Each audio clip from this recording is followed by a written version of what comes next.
Bonjour à tous, aujourd'hui je suis vraiment heureux de vous retrouver autour d'un podcast qui me tient particulièrement à cœur, la Learning Expedition Hauts-de-France. Alors après presque 2 ans de pause, certains d'entre vous connaissent déjà ce format, tandis que d'autres vont le découvrir. Ensemble on va aller à la rencontre de celles et ceux qui innovent, qui entreprennent et qui construisent l'avenir, et parce qu'il n'est pas toujours nécessaire d'aller bien loin pour trouver des pépites, eh bien les Hauts-de-France sont mon terrain de jeu. Et pour l'occasion, j'ai invité celui qui est à l'origine, je dirais même le coupable du retour de ce podcast, et qui par ailleurs est un entrepreneur à succès de notre région, Blaise Crémer. Salut Blaise. Salut Laurent.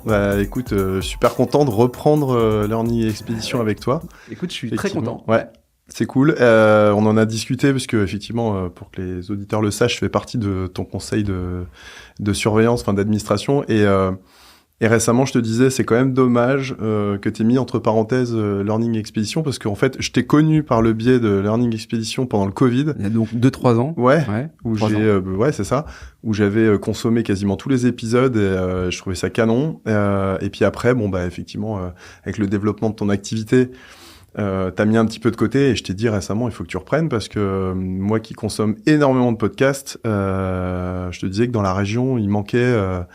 ces pastilles, ces découvertes d'entrepreneurs. Moi, je suis passionné d'entrepreneuriat et j'ai découvert comme ça fait connaissance virtuellement parfois avec pas mal d'entrepreneurs de la région et ça me manquait. Donc, je t'ai dit, vas-y, il faut relancer ça. Donc, tu m'as invité pour la première. Écoute, c'est cool. Je suis super... En plus, c'est vrai, franchement, je suis content, limite ému parce que depuis le temps de la Learning Expedition de France, il s'est passé au moment où j'ai arrêté parce que je devais développer natif, tu l'as précisé, à peu près 2 ans. Et j'avais vraiment envie de reprendre ce format en me disant que au fond, on a peut-être aussi besoin d'avoir des bonnes pratiques, des choses concrètes, de l'inspiration, même si le mot est un peu à la mode, mais en tout cas, des éléments qui nous donnent envie de rencontrer des gens. Et tu fais partie de ces gens qui comptent parce que, la petite parenthèse avant que tu te présentes, chez Natif, il y a un comité stratégique. Ouais. Comme Pierre, Hélène et toi, tu en fais partie. Et preuve en est, je t'ai écouté et on a relancé, je relance ce format. Donc en tout cas, je te souhaite beaucoup de réussite et j'espère que tu vas vite retrouver une belle audience. Ouais, c'est cool. En parlant d'audience d'ailleurs, c'est à peu près 2000-2500 écoutes par épisode, ce qui est pas mal. Là, la nouveauté, c'est qu'on va le mettre en ligne sur YouTube. Et globalement, YouTube, c'est aussi une plateforme de découvrabilité extrêmement intéressante. Et toi, YouTube, tu connais à peu près parce que tu as été le fondateur de NovaStream, tu nous en parleras après. Donc c'est intéressant aussi d'avoir ta vision par rapport à la vidéo. Pourtant, je suis à la base plutôt un fan d'audio et de radio. Ouais. J'étais un peu animateur de radio à une époque parce que j'adorais ça dans une radio locale. Et le podcast aujourd'hui est le format que je trouve absolument top parce que c'est c'est comme la vidéo a migré de la télévision, un flux direct à un flux de VOD aujourd'hui. Enfin, moi, je vois mes gamins ne consomment plus du tout de direct, ils font que de la VOD. Le podcast, c'est l'évolution naturelle de la radio et quel plaisir d'écouter les podcasts et j'en ai plein dans ma playlist, mais ouais. Tu prêches un convaincu, évidemment. Blaise, est-ce que tu veux bien te présenter en 2-3 minutes à nous?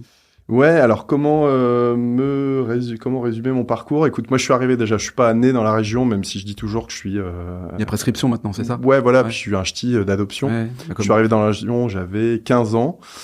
J'ai accompagné mes parents. Mon papa travaillait dans le domaine de la cimenterie et donc il avait été muté en Belgique, à Tournai, dans la cimenterie la plus proche là. Et c'est vrai quand il m'a dit on part dans le Nord.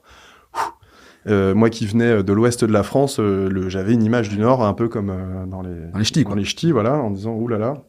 Et en fait, j'y suis jamais, on n'est jamais reparti, même si mon papa a été remuté après en région parisienne. On lui a gentiment dit qu'il pouvait aller à Paris, qu'il y avait un TGV, mais qu'on le suivrait pas. Et il est revenu dans le Nord et on est resté dans la région. Alors moi, j'ai fait quoi? J'ai fait mes études dans la région. Les études, c'était pas ma grande passion, on va pas se le cacher. Moi, j'avais comme beaucoup d'entrepreneurs, voilà, souvent, je pense que j'étais un peu incompatible avec le modèle scolaire. Et j'avais tendance à regarder un peu par la fenêtre en me disant vivement que je sois sorti de là pour bosser, pour développer et j'avais envie d'entreprendre. De faire quoi. Donc j'ai fait mes études en informatique parce que je suis quand même tombé et merci papa de m'avoir acheté un ordi, je devais avoir 13 ou 14 ans où j'ai commencé à me connecter l'Amstrad 58. Ouais, non, c'était un peu après ça le PC que je branchais au modem où tu pourrissais la connexion de tes parents, la Blaise raccroche. Enfin t'as connu ça.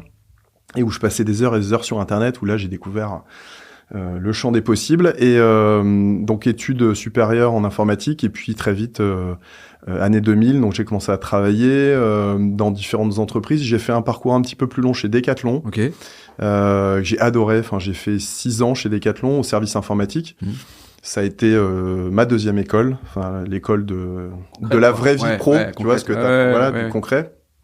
Et j'ai adoré cette boîte, et j'ai eu la chance via Decathlon de partir à l'étranger. Je suis parti en Chine à l'époque où ils ouvraient les premiers magasins en Chine, et on m'avait proposé d'aller aider les collègues chinois à installer les serveurs et tout. Et bon, j'ai évidemment sauté sur l'occasion pour y aller. Tu m'étonnes. Et en fait, le retour a été source de beaucoup de réflexions, puisqu'à ce moment-là, quand je suis revenu, je me suis dit bon, j'ai envie d'autre chose. Et en fait, depuis que j'étais rentré à l'école, je m'étais dit j'ai envie de créer ma boîte, j'ai envie de faire quelque chose, sauf que il faut trouver l'idée. Et à l'époque, j'en ai pas mal échangé avec un de mes meilleurs amis, qui a été ensuite mon associé, Fares, mon premier associé. Alors on y reviendra là-dessus, ça m'intéresse justement le rapport entre un ami qui devient ton associé, comment tu gères au quotidien l'association. Mais vas-y. Donc c'est comme ça que tu crées Novastream en fait. Ouais, alors à l'époque avec Fares, on se pose et on se dit voilà, il y a des opportunités, on peut développer des choses. Et à l'époque, on avait étudié 2 sujets. Là, on est en 2007-2008. Et à cette époque-là, il y a 2 technos qui émergent. Tout ce qui est géolocalisation. Donc à l'époque, c'était les prémices de Google Maps et ces choses-là. Et 2007, c'est la naissance de YouTube. 2007 et 2008, Dailymotion. Et on est en 2007 là. Et là, je vois les vidéos qui commencent à arriver sur YouTube et je me dis waouh, ça, la vidéo qui arrive sur Internet, ça va tout changer.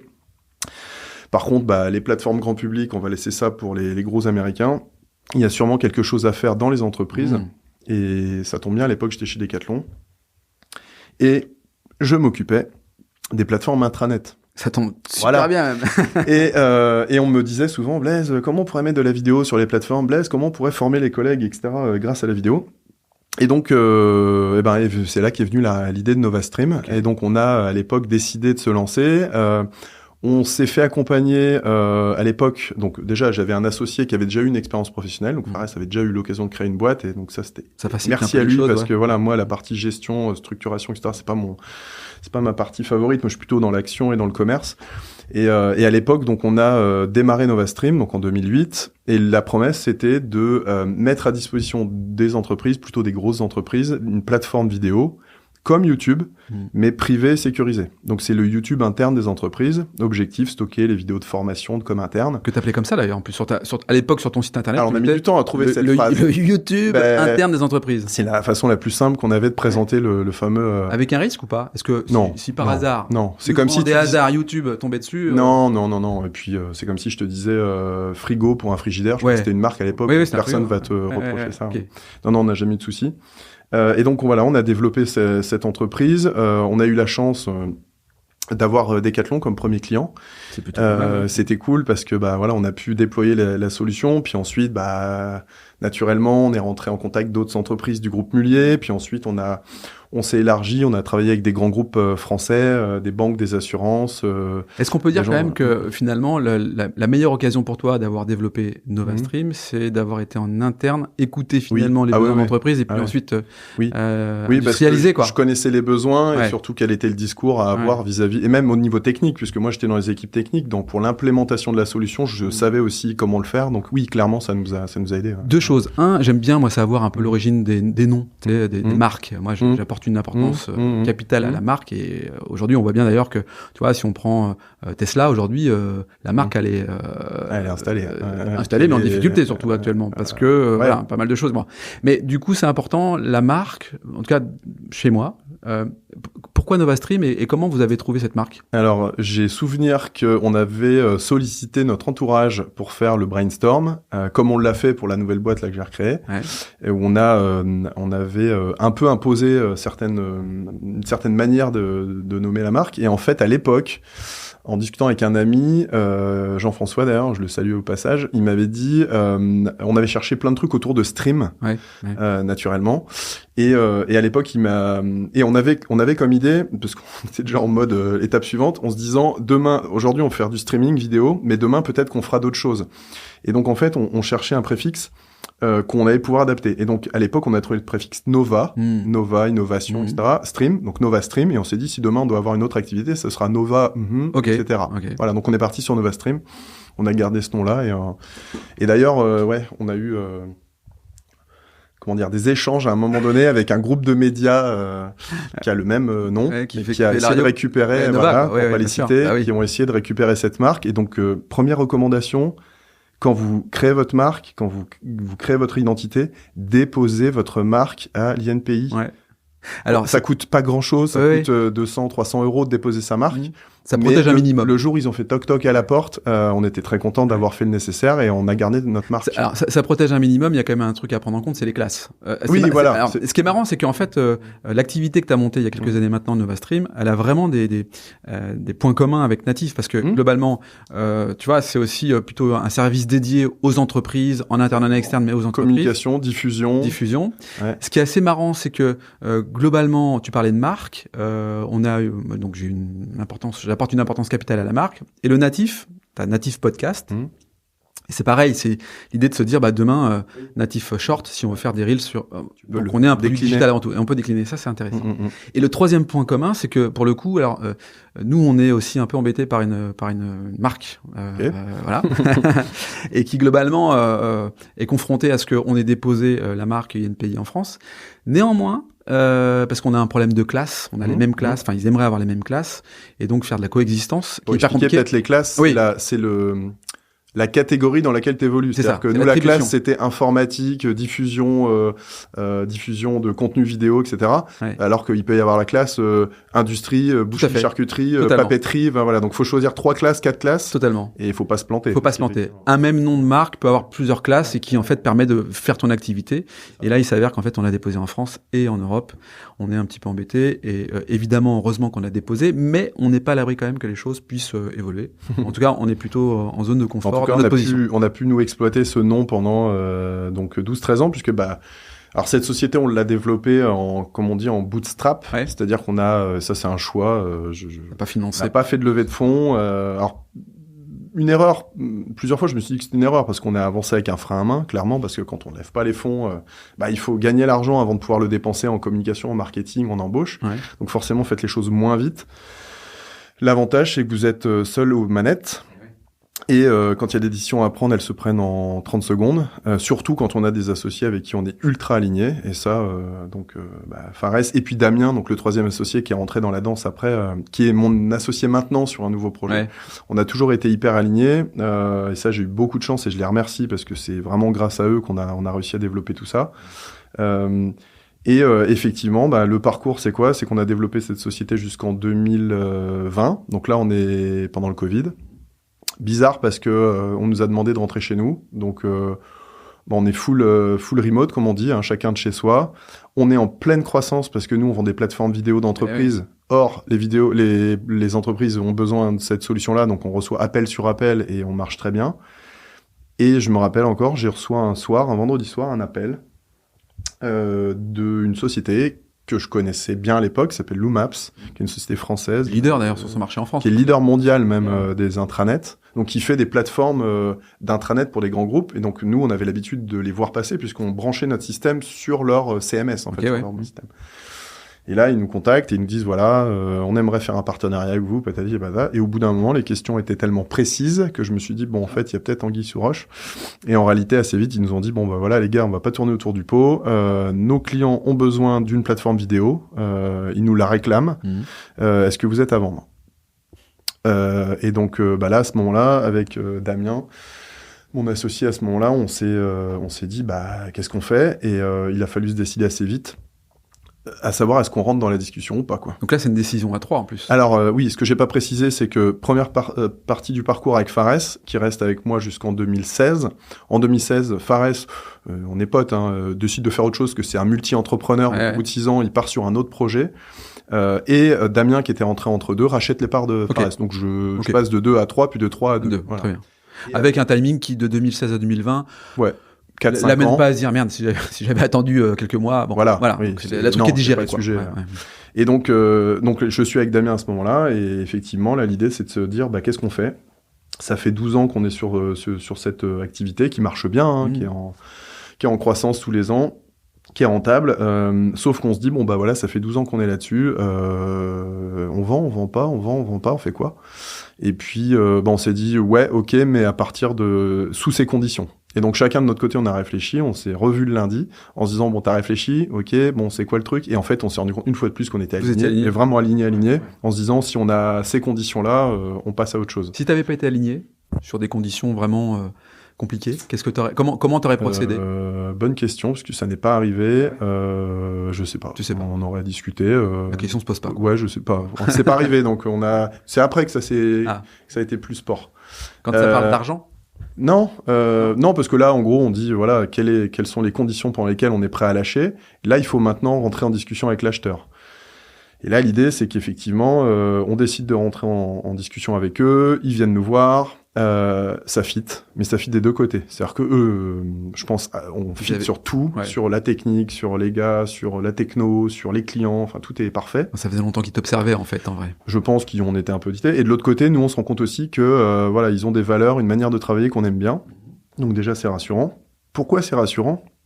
Parce que nous on était hyper attachés au fait que c'était une famille, NovaStream. C'était si demain on était parti pour vendre, on voulait que le bateau continue son chemin sereinement et que on confie la barre du bateau à des gens avec qui on est en confiance. Parce que t'as quand même combien il y avait on était 14 à l'époque. Donc quand tu parles de famille, il y a aussi une gestion à la fois RH, finance, voilà.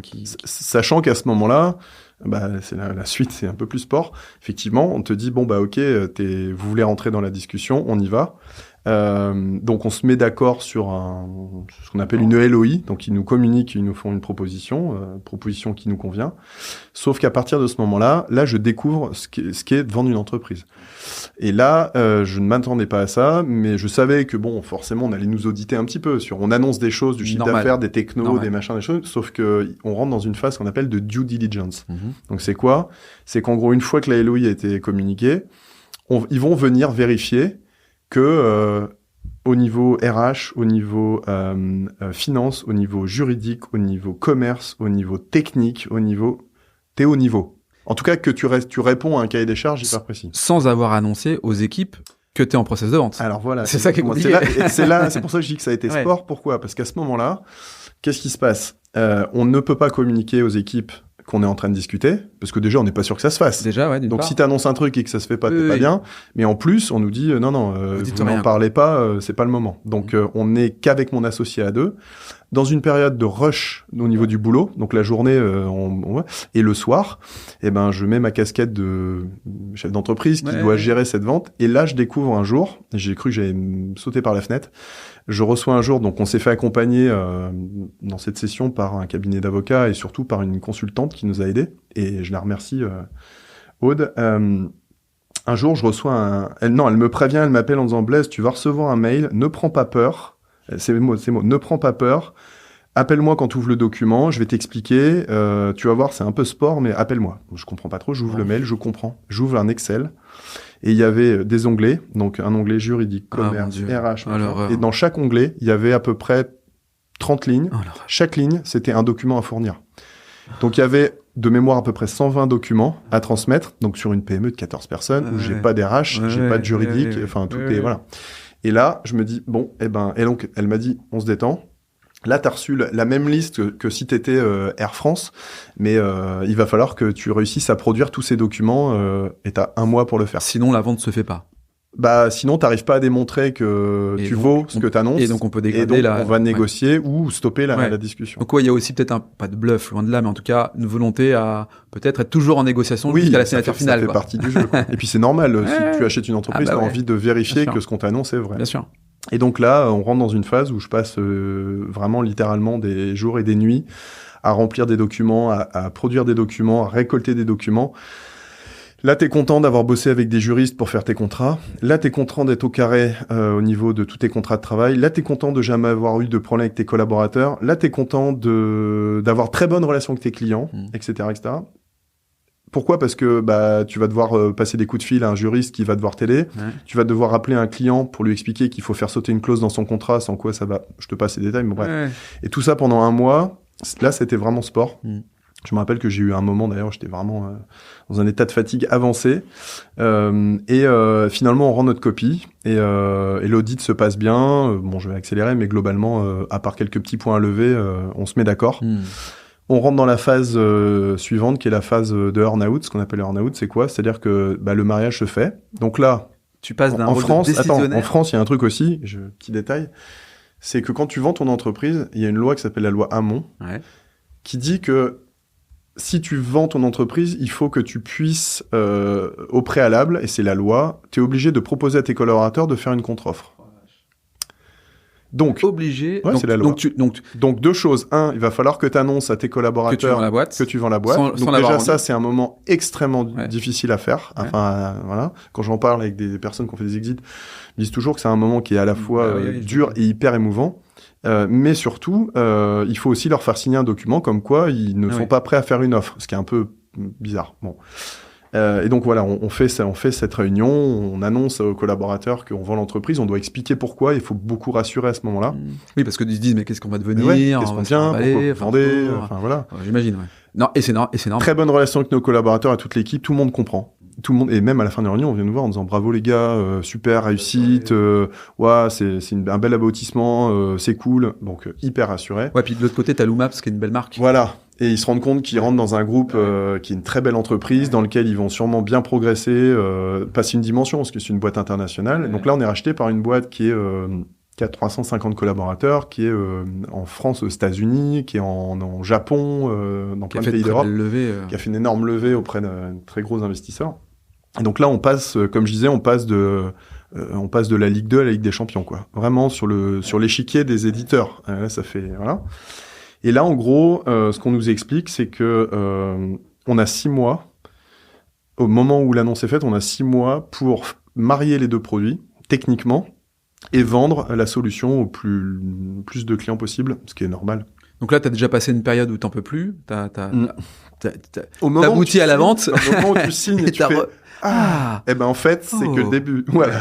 Alors, en plus de ça, tu passes d'un rôle de décisionnaire à quelqu'un de secondaire.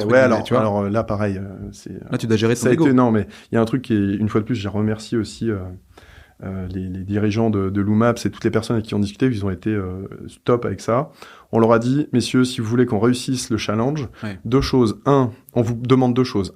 Donnez-nous 2-3 recrues supplémentaires. Donc on leur a dit, voilà, lui et lui, j'aimerais les avoir parce que l'enjeu technique est tellement rapide qu'il va falloir qu'on ait des joueurs de Ligue des Champions. Donc je veux ces 3 joueurs-là en attaque. Ils m'ont dit oui immédiatement. J'ai même pas eu une once donc ça c'était extrêmement agréable. Deuxième chose, on a besoin de ces 3 personnes-là. Et deuxième chose, j'aimerais qu'on reste un petit peu indépendant pour garder notre vivacité, notre souplesse, etc. Vous êtes une grosse organisation, on est une petite équipe, on est très agile. Il faut le temps. On arrive à faire ça en 6 mois, il faut une petite équipe. Donc, est-ce que vous acceptez que dans la grosse boîte, on reste un petit peu... Comme géographiquement, on était à l'écart, parce qu'on est à Lille, on a gardé nos bureaux à Lille. Eux étaient à Paris, à Lyon, le siège à Lyon, aux États-Unis, etc. Ils ont accepté ça. Et ça a été une clé du succès, puisqu'effectivement, au bout de 6 mois, le produit Loomaps Play était sorti. Et on avait déjà fait un chiffre d'affaires qui était largement... on avait quasiment fait le chiffre d'affaires que nous, on avait fait en... Donc l'opération était cool. Tu parles du montant de la vente ou pas du tout? Non, alors parce qu'on n'a pas le droit, déjà. Et puis, non, on évite. T'as pas le droit parce que Loomaps te dit...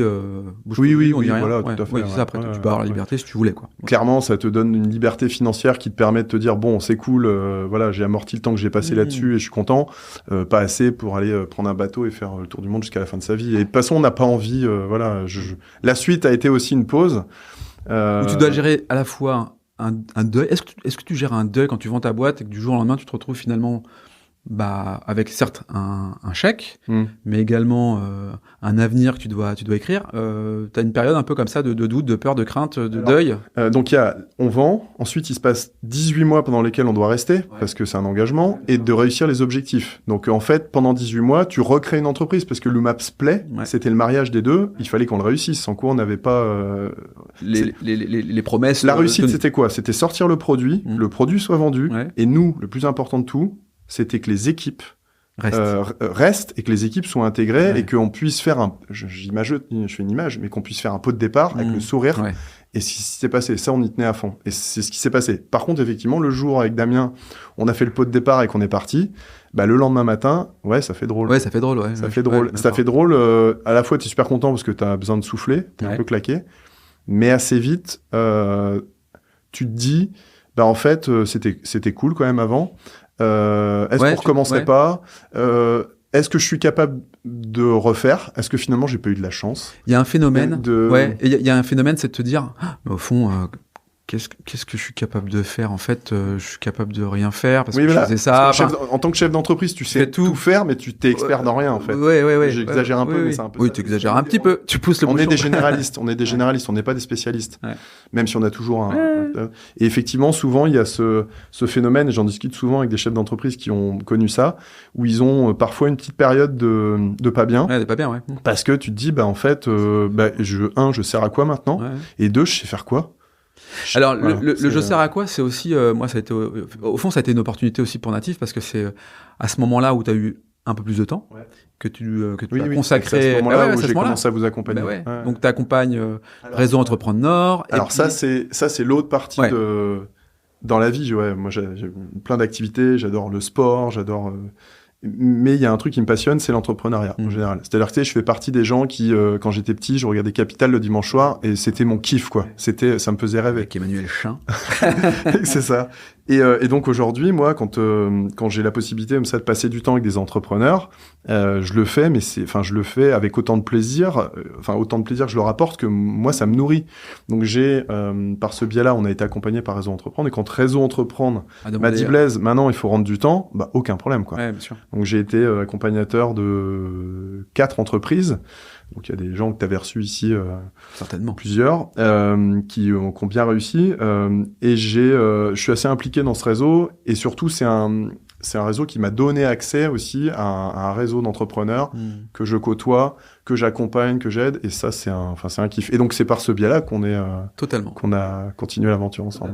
Alors toi t'as donc dans ce laps de temps réfléchi à pas mal d'activités, de solutions, et l'IA qui fait partie de notre vie aujourd'hui est aussi un élément qui a constitué en fait ta réflexion à travers là encore une rencontre. Tu cherchais, t'as trouvé quelqu'un avec ton ancien associé qui l'est encore aujourd'hui. Vous vous êtes associés à 3 pour raconter une nouvelle histoire autour de l'IA.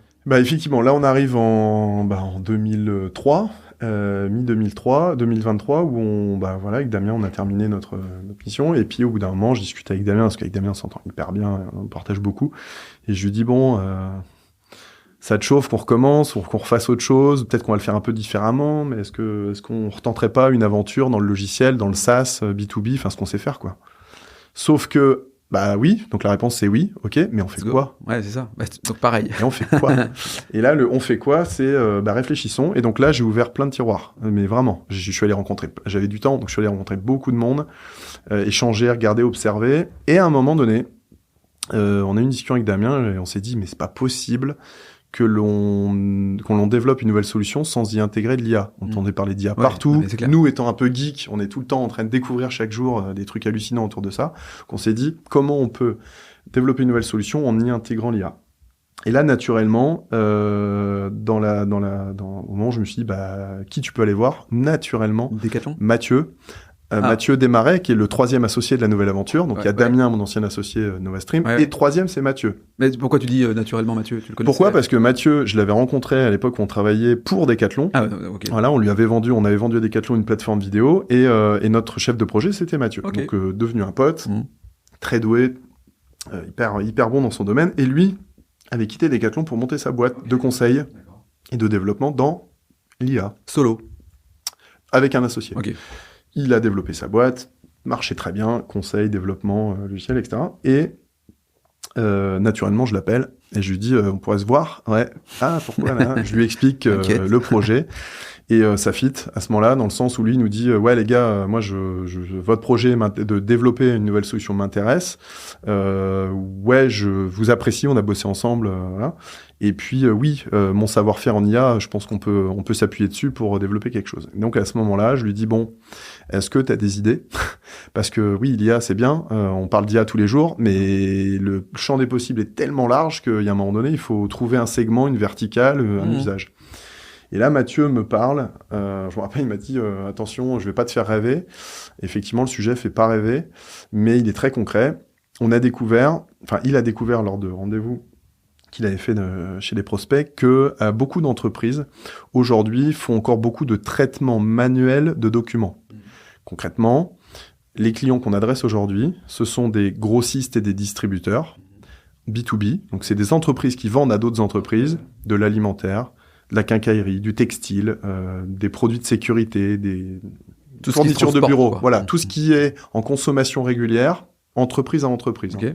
Et ces entreprises, quand elles passent commande à l'autre entreprise, elles le font soit par téléphone, mais pas tant que ça, soit par les commerciaux, pas toujours, soit par EDI, donc c'est des échanges électroniques, soit par le site web, mais c'est pareil, c'est pas... Intranet, on voit mal faire, voilà. En fait, le canal sur lequel aujourd'hui il y a énormément de commandes, c'est l'email. Ouais, comme je vois ta tête, l'email. Effectivement. Genre, il faudrait 3 cartons de machin, non. 2 trucs de... Non, ils ont un logiciel dans lequel ils vont passer commande. Prenons l'exemple, un de nos premiers clients, il est dans l'alimentaire. Tous les jours, les collèges, hôtels, restaurants, hôpitaux lui passent des commandes et ils utilisent un soft où ils disent il me faut ça. Et quand ils valident, la commande génère un PDF et ça envoie ce PDF par mail à l'entreprise, notre client. Ce qui, sur le papier, pour le coup, tu dis bah ouais. Bah ouais.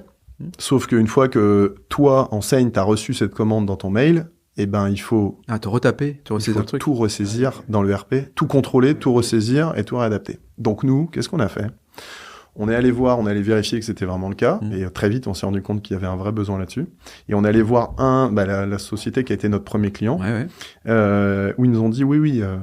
Il y a un truc. Ah ouais, venez, on reçoit 500 mails chaque matin, et on doit les avoir traités avant 14h. Donc là, il faut nous aider, parce que les personnes qui font ça n'ont pas été embauchées pour ça. Ouais. Elles ont été embauchées pour faire du commerce. Libérez-leur du temps pour faire ça. Et donc, qu'est-ce qu'on a fait ? Avec leur accord, ils nous ont ouvert base de données, bons de commande et leurs équipes. Et merci à eux encore, donc groupe Cercle Vert, merci. Ils nous ont dit, allez-y, on vous laisse faire et revenez quand vous serez prêts. Donc on leur dit, on revient dans 3 mois. Et 3 mois après, on est revenu. Et là, bravo à Mathieu et Damien, qui sont des petits génies. On a réussi à développer une interface qui, globalement, est un agent IA qui vient lire les mails, éplucher les mails, extraire tous les détails de la commande, client, produit, quantité, etc. et convertir tout ça pour l'envoyer dans le RP. Donc en gros, quand tu passais avant 4 minutes à ressaisir une commande, là c'est 10 secondes parce qu'il y a quand même un contrôle. Voilà. Alors Blaise, moi j'ai envie de faire un petit topo parce que l'IA, tout le monde en parle et beaucoup ne savent pas forcément qu'est-ce que c'est en fait. Tu vois, en vrai c'est ni plus ni moins un code. C'est un logiciel pour certains, pour d'autres c'est quelque chose dont tu n'imagines même pas, c'est magique. Enfin, c'est quoi l'IA ? Parce que là, ce que tu me dis là, c'est un programme informatique. Comment c'est quoi ta perception de l'IA finalement ? Un peu abstrait. Alors, qu'est-ce que c'est ? Ça reste un programme, un logiciel, mais qui s'appuie sur une base de connaissances qui est énorme. C'est-à-dire quand on dit, on parle de LLM, ces moteurs, ces fameux moteurs, sont des moteurs auxquels on leur a donné à manger. Et le à manger, c'est des millions et des millions de données, de sites internet, de livres, d'expériences, d'enregistrements, etc. Et le principe, c'est que basé sur ces moteurs-là, alors quand on parle à ChatGPT et que ChatGPT nous répond, il est capable de comprendre ce qu'on va lui dire parce qu'il a compris notre langage, il a compris notre manière de s'exprimer, mais surtout ce qui est fou, c'est qu'il est en capacité de te répondre via un mécanisme qui est un peu surprenant, mais effectivement qui lui permet de reconstituer une phrase par des systèmes statistiques. C'est-à-dire que si je commence une phrase et que je m'arrête, et à un moment donné, il y a forte probabilité que le mot suivant ce soit celui-là. Tout à fait. Je résume, vraiment très simple. Et globalement, il va continuer. Et c'est grâce à ces technos-là de statistiques et de probabilité qu'on est en capacité aujourd'hui de faire ça. Donc et donc ça, c'est la compétence aussi de Damien, de comprendre ces sujets-là. Alors nous, on n'a pas la prétention de créer des moteurs. On n'est pas, mais on s'appuie sur ces moteurs, donc sur les moteurs dont on entend parler, ChatGPT, Claude, Mistral, qui est la version française. En fait, on s'appuie sur ces technos-là pour nous permettre de traiter ces documents. Pour faire simple, avant un document, tu l'envoyais et on devait trouver un logiciel qui allait extraire le texte et nous permettre d'essayer de comprendre. Là, aujourd'hui, on lui envoie le document et on peut lui parler en langage naturel en disant « donne-moi le total des produits, donne-moi... » Alors, je résume simplement, mais la rupture, elle est importante. Elle est importante, la rupture. Donc, l'IA au cœur de l'activité, c'était quelque chose qui était central pour toi. Quand on crée une nouvelle boîte comme celle-ci, donc on s'appuie évidemment sur son expérience d'avant, sur son réseau parfois. Mais le commerce, il a changé quand même en vrai. C'est-à-dire que le commerce d'il y a 15 ans n'est plus le commerce d'aujourd'hui. On est en télétravail, on est tous pressés, on a des boîtes mail de dingue. Bref, bon. C'est quoi ton analyse et comment tu observes finalement l'évolution de ce commerce et comment tu t'adaptes à celui-là aujourd'hui? Alors le commerce, c'est mon domaine dans l'équipe, donc voilà, au quotidien. Donc effectivement, aujourd'hui, on en est où? On a développé ce soft, on a un grand nombre de clients aujourd'hui qui utilisent la plateforme, ça marche très bien, donc on a des retours top sur le produit.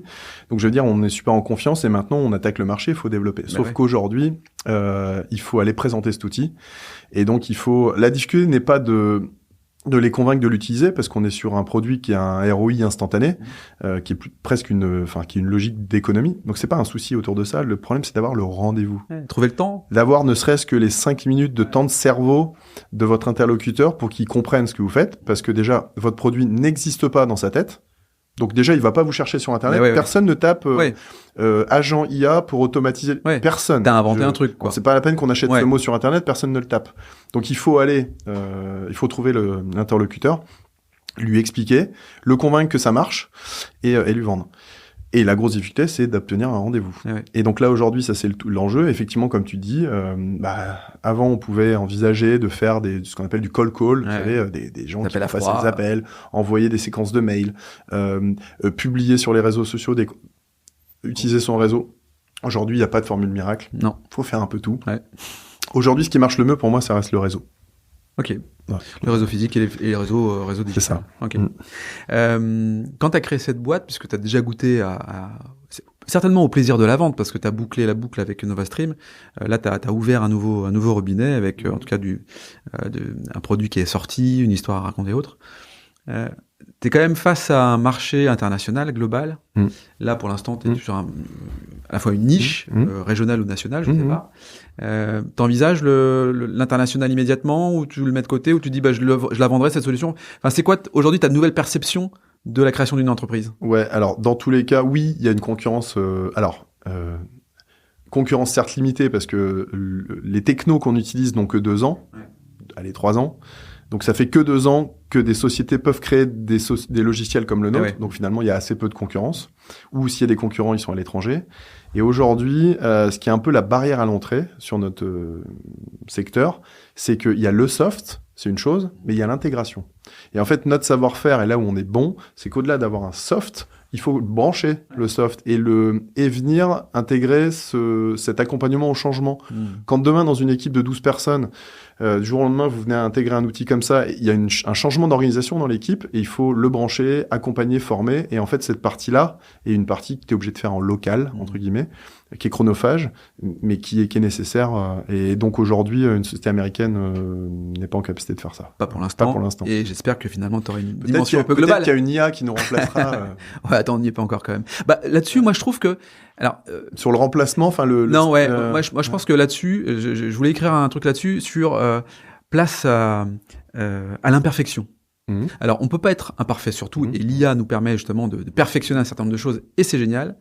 Mais je pense que l'imperfection dans les relations, parce que ce que tu viens de dire là, est-ce qu'un jour on sera remplacé par l'IA, patati patata, moi j'y crois pas. Je pense que l'imperfection dans les propos, dans la parole, dans les hésitations, les blancs, tout ça, on n'est pas prêt encore d'être remplacé par rapport à ça. Et je trouve que l'imperfection est une signature humaine assez sympa quand même. Ouais, il y a ça, mais moi je pense plutôt que... alors parce qu'il y a effectivement souvent on nous dit « Ouais, vous êtes là pour détruire des emplois, etc. » Non, déjà, on n'est pas là pour détruire des emplois, on est là pour aider des gens à mieux faire leur métier, à laisser à des robots ce que les robots doivent faire et à l'humain ce que l'humain doit faire là où il y a une valeur ajoutée. Déjà. Deuxième chose, c'est tous les métiers seront pas remplacés. C'est pas... Enfin, en tout cas à court terme. Et j'entendais récemment quelqu'un qui disait qu'il y a 3 secteurs. Alors, je me trompe pas, c'est cœur, main, bouche. Ouais, c'est ça. Cœur, c'est tous les métiers de la santé. Ouais. Alors oui, aidé par l'IA, pas de souci. Mais ton médecin ou ton dentiste ou ton cardiologue, pour l'instant, voilà, qui a la relation humaine, franchement, pour l'instant, ça va être compliqué de les remplacer. 2, les mains. Qui va venir remplacer ton artisan plombier ou ton couvreur et tout? Accroche-toi pour que l'IA fasse ça. Ouais. Enfin, voilà, faudrait vraiment des robots génies. Peut-être qu'on les aura. Et bouche, ton restaurateur à côté là, non, il n'y a pas une IA pour le remplacer et ce savoir-faire. Donc c'est 3 si vous êtes dans ces 3 secteurs-là, logiquement, il y a encore des trucs. Sur le reste, l'IA, elle est pas là pour remplacer, elle est vraiment là pour booster. Ouais. C'est-à-dire que tu dois l'utiliser. Je suis sûr que tu l'as utilisé pour préparer l'interview. Alors un peu, ouais. Ouais, voilà. Parce que j'ai demandé ce que l'IA pensait de toi. Du moins, j'ai demandé à l'IA, tiens, décris-moi qui est Blaise Cremer. Il s'est planté. Enfin, il a fait un amalgame dans le truc, un peu compliqué. Pour le coup, après.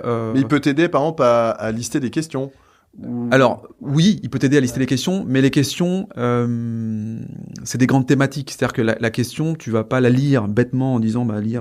Donc tu vas l'aborder et tu vas t'adapter. C'est-à-dire que notre conversation là m'a amené à intégrer des choses qui n'étaient pas prévues. C'est ça qui est marrant. Enfin, c'est un assistant. Simplifier la vie. Ouais, exactement, c'est ça. Et donc voilà, faut vraiment voir ces techniques. Par contre, ce qui est intéressant, c'est que je sais pas si on peut appeler ça l'IA, mais en tout cas, le logiciel qu'on va utiliser va nous permettre d'avoir on a 3 caméras, en fonction de qui parle, d'aller chercher toi, moi, le gros plan. C'est génial. Et ça, on gagne du temps. Nous, on veut gagner du temps et apporter de la valeur. Et là, vous avez l'éditorial, ce qu'on apporte en termes de valeur. Exact. C'est une très bonne illustration. Et ça, le sous-titrage. Regarde, le sous-titrage qu'on avait beaucoup dans notre métier chez NovaStream. Hyper complexe. C'est un temps de malade. Le coût était là aujourd'hui. Le sous-titrage se fait en automatique, la traduction se fait en automatique. Enfin, et on se concentre. Ce que tu fais, quoi. Sur le moment qu'on passe ensemble et qui, j'espère, est aussi agréable pour celles et ceux qui nous écoutent et nous regardent parce qu'on est aussi sur YouTube. Alors, Blaise, on arrive à la fin de cet épisode, ce premier épisode de ce lancement. Justement, j'avais une question à te poser pour conclure celui-là, mais on pourra continuer après si finalement on rebondit sur autre chose. Dans 10 ans, si je pose la question non pas à ChatGPT, mais au chat du Mistral, donc la version française, en lui disant, tiens, fais-moi un petit récap sur Blaise Cremer. Qu'est-ce que tu aimerais qu'il ressorte? Alors j'aimerais qu'il ressorte que c'était quelqu'un de libre, qui a pu, et moi ça a toujours été mon fil conducteur dans tout ce que je fais, c'est qu'est-ce que je peux faire demain qui va continuer à me donner de la liberté. Finalement, si je crée mon entreprise, c'est pour être moi-même aux commandes de ma vie professionnelle. Si demain je vends mon entreprise, c'est pour me donner un peu plus de liberté. Voilà, moi, mon focus, c'est la liberté. Enfin, avoir le luxe et le confort de pouvoir faire des choses avec des gens que j'aime et qui me plaisent. Donc voilà, tout ça, tu pourras le consulter sur un voilier en pleine liberté sur un océan magique, c'est incroyable. Blaise, merci en tout cas d'avoir participé à ce relancement, à ce premier épisode. Enfin, non, le 112e épisode. 112e. Ok. 112e épisode. C'était cool de t'avoir. Ouais. Qu'est-ce que tu aimerais conclure là sur notre échange? Eh ben, écoute, moi, comme je t'avais incité à le faire, je souhaite vraiment que ce podcast, il reprenne, il perdure et il reprenne le rythme que t'avais à l'époque. Comme ça, je prendrai plaisir, comme je le fais dans ma voiture ou pendant le sport, à écouter, à rencontrer d'autres chefs d'entreprise ou d'autres entrepreneurs, parce que ça reste quelque chose qui me passionne. Bah, écoute, on va boucler la boucle parce que tout à l'heure, je t'ai appelé Vianney au tout début. Ouais. Je pensais à mon prochain invité qui est Vianney Delru. Ah ouais. Alors, j'ai envoyé un petit mail. Tu connais Vianney? Vianney, j'ai travaillé avec lui. Vianney, c'est le boss de l'événementiel. En fait, il a travaillé sur plein de choses. Monsieur Gillot, quoi. Enfin, voilà. Ouais, je pense qu'il a des trucs de fou à raconter. Et je pense qu'il a des trucs de dingue à raconter sur la résilience, sur la pression, le stress. Vianney, je pense qu'en termes de résistance au stress et à la fatigue, je pense qu'il est en Ligue des Champions. Oui, Ligue des Champions. Je pense qu'il a même gagné. On sera de ma part. Bon, merci à toi, Vianney. Merci à toi, Blaise. Quant à nous, on se retrouve très vite pour un prochain épisode. Merci en tout cas de nous suivre sur les réseaux sociaux, sur YouTube. Je vous dis à très vite et je suis très heureux de vous retrouver en tout cas sur la Learning Expedition Hauts-de-France. À bientôt, bye. Ciao.